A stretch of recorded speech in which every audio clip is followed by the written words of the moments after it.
भाई स्क्रीन चाहे फिल्म की हो चाहे टेलीविज़न की हो, एक ऐसी शख्सियत के बस उनके आने से, और चाहे इंटरव्यू दे रहे हो, चाहे गप लगा रहे हो, चाहे अदाकारी कर रहे हो, इसको कहते हैं ना स्क्रीन का सज जाना। एग्जैक्टली और जब देखा था, आप बोले कि कब कब देखा, कितने कितने ड्रामास देखे इनके, कितना कितना काम देखा हमने, लेकिन जब देखा उनको वैसे ही पाया, मतलब चेंज ही नहीं होते। फ्रेश सुबह 6 बजे या रात 2 बजे जब भी आप उनसे मुलाकात करें, मोहतरम जावेद शेख साहब की शख्सियत, उनकी मुस्कुराहट और आवाज़ की मजबूती वैसी कायम रहती है। अल्हम्दुलिल्लाह अल्हम्दुलिल्लाह। अस्सलाम वालेकुम। वालेकुम अस्सलाम। कैसे मिजाज है आप?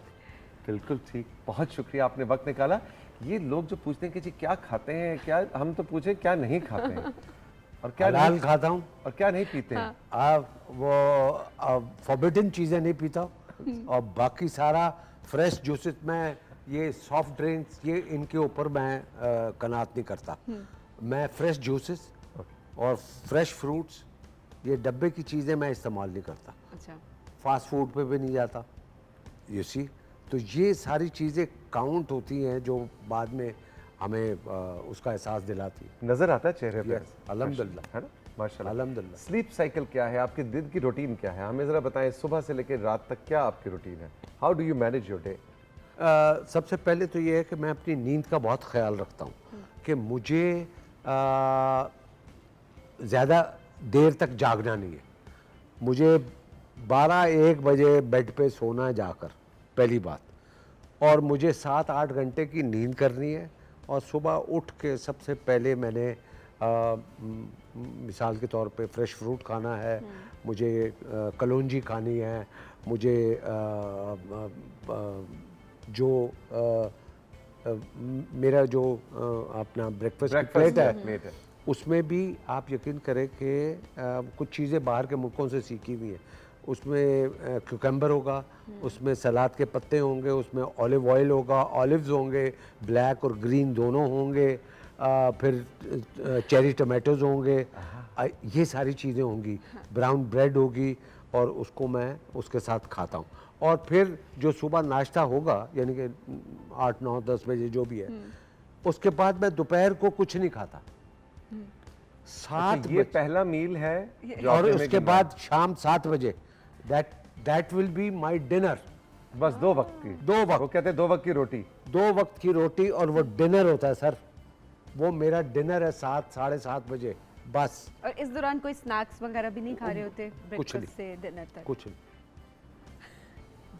ये वैसे मानने वाली मुश्किल नहीं है। मुझे भी लग रहा है सारा दिन काम करना, इतनी हेक्टिक रूटीन, उसके बाद भी बीच में भूख भी ना लगे क्या? अपने आप मैदे को आदी बना लेते हैं क्या? हाँ यार, फिर भी मेरा इसकी मतलब वजह है कि मैनेज करते हैं। हाँ, मैनेज करते यस जबरदस्त। यस।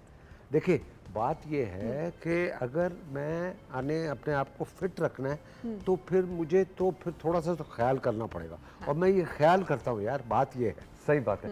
अच्छा जी, कोई बताएं कि फिल्मों में क्या कोई नया अगले साल कुछ आने वाला है, इस साल कुछ आने वाला है, कोई फिल्म, कोई बहुत बड़ा प्रोजेक्ट? बहुत सी फिल्में हैं। देखिए मेरी अपनी मेरी नहीं, यानी कि मैंने काम किया हुआ है उसमें। जी जी, 2 आप ही फिल्में की। हैं। एक मनी बैक गारंटी, वो अभी लगने वाली है। और उसके बाद अगर मगर, वो लाहौर की एक फिल्म है। वो ये 2 फिल्में तैयार है। कोविड की वजह से थोड़ा सा कम हो गया था, और वो गैप अब हमें नजर आएगा। जी हाँ जी हाँ। और जो सबसे खुशाइन बात यह है कि अभी जो ईद पे 2 फिल्में लगी थी, लंदन नहीं जाऊंगा और कायदे आज़म जिंदाबाद, इन दोनों फिल्मों ने बहुत ज़्यादा बिजनेस किया, बहुत ज़्यादा, पाकिस्तान में और पाकिस्तान से बाहर भी। तो एक हमारी साख बन गई इंडस्ट्री की। जी बिल्कुल। और अब जो आने वाली फिल्म है, उससे तो ऐसा लगेगा कि हम पता नहीं आसमान तक पहुंच गए हैं। वो फिल्म है मौला जट जी, बिलाल लाशारी की। जी, वो फिल्म लगने वाली है। और मेरी अपनी प्रेडिक्शन, इंशाल्लाह, जब ये शुरू हुई थी और इसका जो कुछ थोड़ा बहुत देखा था, वो ये है कि ये कम से कम पाकिस्तान में 100 करोड़ रुपए का बिजनेस करेगी। माशाल्लाह। पाकिस्तान में।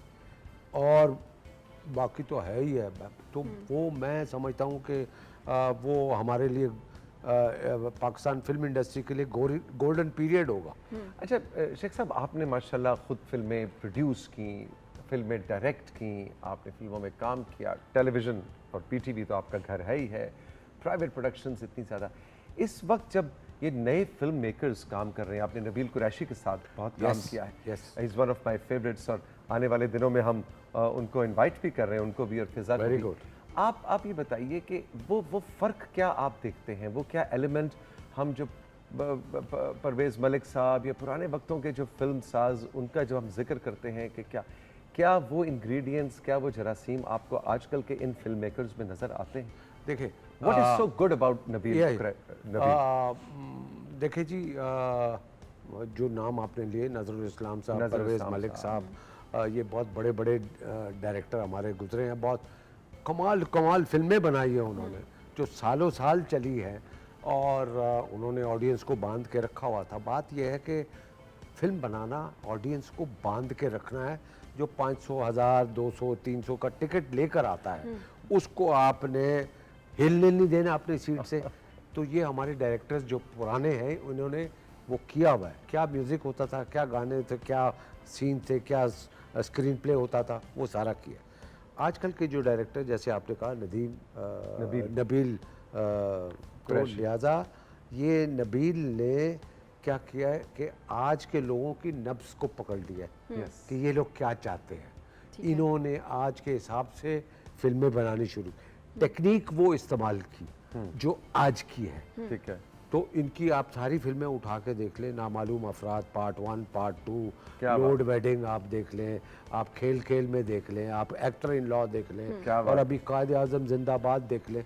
ये सारी फिल्में, और इनका एक देखिए मिसाल के तौर पे जब पहली फिल्म मैं इनके साथ कर रहा था तो ये दोनों नए थे। कोई किसी ने मुझे आके आई थिंक नामालूम अफराद थी या पार्ट 1 जब पहले बनाने के लिए आए तो नबील पहली फिल्म बना रहा था और निजा अपना फिजा वो पहली फिल्म प्रोड्यूस कर रही थी। अच्छा, आप माने कैसे थे? आपने ट्रस्ट मैंने कर दिया? मुझे शहजाद हमारे प्राइवेट प्रोडक्शन के बहुत बड़े डायरेक्टर हैं, वो फिजा के हस्बैंड थे, तो वो मेरे पास लेकर आए। मैं तो इनको जानता नहीं था। उसने कहा यार ये मेरे दोस्त हैं, यार ये फिल्म बनाना चाह रहे हैं, तुम देख लो यार खुदा, और तुमने ये रोल तुमने करना है बस। मैंने कहा अच्छा सुनाओ। कहानी सुनाई, मुझे बहुत अच्छा लगा। मैंने कहा अभी चलो यार, बहुत सपोर्ट मिले। कैरेक्टर था आपका, हाँ, और वो क्या exactly। निभाया आपने। ओए होए होए। नहीं, मैं जिस चीज़ से इम्प्रेस हुआ ना, वो ये कमाल था कि उसमें एक सीक्वेंस था कि हम हमारा जो कैरेक्टर था वो ये था कि हम गरीब हैं और हम चाहते हैं कि यार हमें पैसे मिल जाएं, और उस वक्त कराची के हालात ख़राब हैं तो हम चाहते हैं कि भाई कराची के हालात ख़राब हों, और हमने जो चीज़ें बैंक में रखी हैं वो जो लूट मार होगी उसमें हम वो निकाल। अब आप ये सोचे कि कराची में लूट मार दिखानी है, इतनी अच्छी पिक्चराइजेशन शायद किसी फिल्म में नहीं आई होगी जो नामालूम अफराद पार्ट 1 में आई। जब मुझे बताया गया कि यार इस तरह कराची में हंगामे हो रहे हैं, ये हो रहा है, लूट मार हो गई है, आग लग गई है बिल्डिंग में, बैंक में आग लग गई है, तो मैंने सोचा कि ये तो कैसे पिक्चराइज कैसे करेगा। तो जिस दिन शूटिंग थी तो मुझे कहा कि आज आपने ज़ेबुन्निसा स्ट्रीट पे आना। संडे का दिन था, मैं सुबह पहुंचा हूँ 7 बजे 8 बजे। यार आप यकीन करें कि पूरा ज़ेबुन्निसा स्ट्रीट सदर से लेके वो जो अवारिद से पहले ये पूरा ब्लॉक था। ये ब्लॉक था और इस पे पुरानी गाड़ी खड़ी है, वो टायर नहीं, गाड़ी बस वो ये सारी चीज़ें रखी हुई है, जली हुई हैं, और उस पे लोग भाग रहे हैं, तोड़ रहे हैं शीशे। It was shocking. मैंने कहा यार फिजा तुमने ये कमाल कर दिया। मैंने इतने साल इंडस्ट्री में काम किया है, किसी में ये हिम्मत नहीं हुई कि इस रोड को ब्लॉक करवा दे। ये तुम्हारी हिम्मत है। के लिए वो सड़क पूरी सड़क भाई पूरा दिन ब्लॉक रही है। और आप यकीन करें कि जब ये हंगामे शुरू हुए तो जो आसपास के लोगों उन्होंने फोन करना शुरू कर दिया, हंगामे हो गए नीचे भाई। ये था, ये अंदाजा करें कि ये तो मतलब ये है कि ये आजकल के बच्चे जो काम कर रहे हैं ये इतना रियलिस्टिक काम करते हैं कि लोगों को अच्छा लगता है। कायद आज़म जिंदाबाद आप देखें, आप वो उस पर जो फहद मुस्तफ़ा जो जहाज़ में एग्जैक्टली क्या व्हाट अ नए ideas, Brilliant work. Creative ideas, नया काम होता जा रहा है। अच्छा सर, थोड़ी सी पाकिस्तानी फिल्म इंडस्ट्री की भी हम बात करें, आपका काम है अच्छा खासा। कोविड से पहले हमने देखा एक टाइम आया था कि फिल्म्स बहुत कम बनना शुरू हो गई थी, फिर कोविड से पहले दोबारा से हमने देखा कि फिल्म्स बनना शुरू हुई, देन कोविड आ गया, दोबारा से हमने एक डाउनफॉल देखा। चीज़ें बन रही थी पर डेफिनेटली सिनेमाज उस तरह से बंद थे। Yes. अभी जो है वो लोग कहते हैं कि इतनी सारी फिल्म्स जो हैं वो अभी पाइपलाइन में हैं कि लोग अब डेट्स देख रहे होते हैं, अच्छा कब उनको रिलीज़ करनी है कब नहीं। पाकिस्तानी फिल्म इंडस्ट्री को का फ्यूचर अब आप क्या देख रहे हैं? जिस तरह से अभी काम हो रहा है, क्या अभी फ्यूचर में भी होता रहेगा? जी हाँ, बिल्कुल बिल्कुल होता रहेगा। देखिए ना, फिल्म का बिजनेस जो है ना वो फिल्म इंडस्ट्री को आगे बढ़ाता है। ये जो 2 फिल्में लगी थी, लंदन नहीं जाऊंगा और काज़ी-आज़म जिंदाबाद, इनका बॉक्स ऑफिस पे चलना, करोड़ों रुपया कमाना, दोनों फिल्मों ने 50-50 करोड़ से ज्यादा का बिजनेस किया। माशाल्लाह, वेरी 50-50 करोड़ से ज्यादा का। तो इन दोनों फिल्मों का चलना, ये दोनों फिल्में चलने से जो दूसरे नए प्रोड्यूसर्स हैं उनको हौसला अफजाई मिलती है कि यार इतना पैसा आ सकता है, पोटेंशियल है। यस पोटेंशियल है। इसके बाद जो फिल्म आने वाली है, जो मैं हमेशा कहता हूँ, वो है मौला जट। मौला जट आप अभी मौला जट अभी अक्टूबर में लगने वाली है। एग्जैक्टली, इसका सबको इंतजार है जी अभी भी सबको सोशल इंतजार मीडिया है। पे। अब आप अंदाजा करें कि ये 2 फिल्में हिट हैं जिन्होंने 50-50 करोड़ किया, ये 50-50 करोड़ ऑल ओवर, जी जी, ऑल ओवर इंक्लूडिंग ओवरसीज। हाँ हाँ, मेरा अपना मानना है, हालांकि मेरा उस फिल्म से कोई ताल्लुक नहीं है मौला जट से, बीइंग अ पाकिस्तानी, मैं अप्रिशिएट करता हूँ बिलाल लाशारी को और उनकी पूरी टीम को, जो उन्होंने फिल्म इतने कम अरसे में, इतनी कम पैसों में वो फिल्म बनाई। हालांकि वो पाकिस्तान की सबसे महंगी तरीन फिल्म है, वो पाकिस्तान में सिर्फ 100 करोड़ का बिजनेस करेगी अरे वाह, इंशाल्लाह। ये मेरी प्रिडिक्शन है। हाँ। 100 करोड़ पाकिस्तान में, और आई डोंट नो बाहर उसका क्या होगा। तो लिहाजा जब ये फिल्में चलेंगी, इनका रिजल्ट आएगा, तो हमारी इंडस्ट्री तो यहाँ लोग पे आ नया जाएगी। बनाएंगे। और जैसे आपने बात की कि अब तो इतने क्रिएटिव डायरेक्टर, प्रोड्यूसर्स, राइटर्स, तो काम अगर करना शुरू, Exactly. हमारी मैंने भी बहुत फिल्में बनाई हैं, तो अब हम 4-5 फिल्में हम किसी के साथ मिल के हमने एक कंपनी खोल रहे हैं, और 3-4 साल में 3-4 फिल्में और 3-4 ड्रामे हम ये बना रहे हैं। जबरदस्त। जावेद साहब, एक ही जुमला जावेद शेख ने फिल्म के कैमरा के सामने देना है, उस स्केल पे देना है, बड़ी स्क्रीन पे, और वही जुमला टेलीविज़न, इसी स्टूडियो में आपने कितना काम किया, इसी पीटीवी के या टेलीविज़न के कैमरे के सामने देना है, क्या फ़र्क होगा? अदायगी का, मैनरिज्म का, वही जुमला है। देखिए जी, जो बच्चे की तरबियत होती है ना, वही सब कुछ होता है। ये स्टूडियो, ये लाइटें, इस तरह ये सारा, ये मेरा दूसरा घर है। मैंने इसी स्टूडियो में एक एक्स्ट्रा का काम किया, एक जुमला अदा किया है, जो अमीर इमाम साहब का ड्रामा था, उसका नाम था इंसान और आदमी। उसमें तलत हुसैन साहब हीरो थे, मैं उसमें नौकर बना था। और इसी तरह यहाँ से आया था, अमीर इमाम साहब ने कहा इसको पजामा पटका दे दो, और ये यहाँ पर वो बैठे हुए हैं तलत साहब, और इनके साथ दोस्त बैठे हुए हैं, ये तुमसे पूछेंगे रमजू तुमने फ़ौरन आना है और 2 चाय बना के लाओ। जी अभी बना के ला। ये क्या exit, and this was my first appearance on PTV, इस स्टूडियो में। ठीक है सर। वाह। फिर यही स्टूडियो था और यहाँ पर एक ड्रामा सीरियल कासिम जलाली साहब वो बना रहे थे फातिमा सुरैया बजिया के साथ, उसका नाम था शमा पहले। 1976 की बात कर रहा हूँ। तो लिहाजा उनको नया हीरो चाहिए था, तो इन्होंने यहाँ पर ऑडिशन लेने शुरू किए। अच्छा। तो 40-50 लोग थे ऑडिशन के लिए आए हुए। उन लड़कों में एक लड़का मैं भी था। लाइन में लग के हमने भी ऑडिशन दिया। अल्लाह ताला का ऐसा करम हुआ कि मैं सेलेक्ट हो गया हीरो, फर्स्ट टाइम शमा। यस।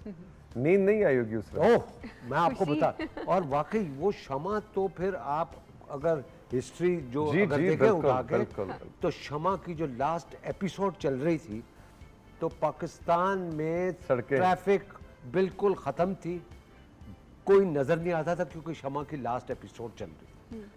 ये अल्लाह ताला ने मुझे उससे नवाजा।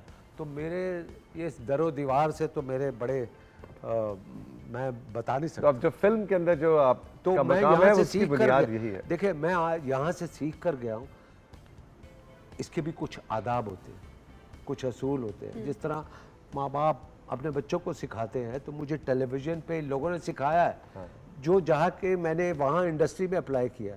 तो आप देखें, मैंने 50 साल इंडस्ट्री में गुजार दिए, मेरा आज तक किसी से झगड़ा नहीं हुआ, मेरा आज तक किसी से मैंने किसी की शूटिंग कैंसिल नहीं करवाई, मेरा कोई प्रॉब्लम ही नहीं हुआ। कोई ग्रजेस ही नहीं है। क्योंकि वो वैल्यू सिस्टम जो यहाँ से बन गया था, इस दरसगाह ने बना। यस, ये इस इंस्टीट्यूट का निकला हुआ बच्चा हूँ, और अल्लाह ताला ने मुझे जो माँ बाप की तरह परवरिश तरबियत देता है। Yes yes. शेख साहब, thank you so much, always a pleasure. जब भी आपसे हम बात करते हैं बहुत लुत्फ आता है। थैंक यू वेरी खुश मच। रहें और अपनी इस एनर्जी को इसी तरह कायम रखें। Thank you, all the best. God bless you, अल्लाह हाफिज़।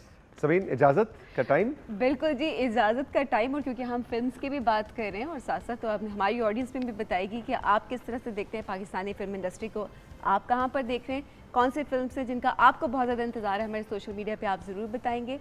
अपना बहुत ख्याल रखिएगा। खुदा हाफिज़।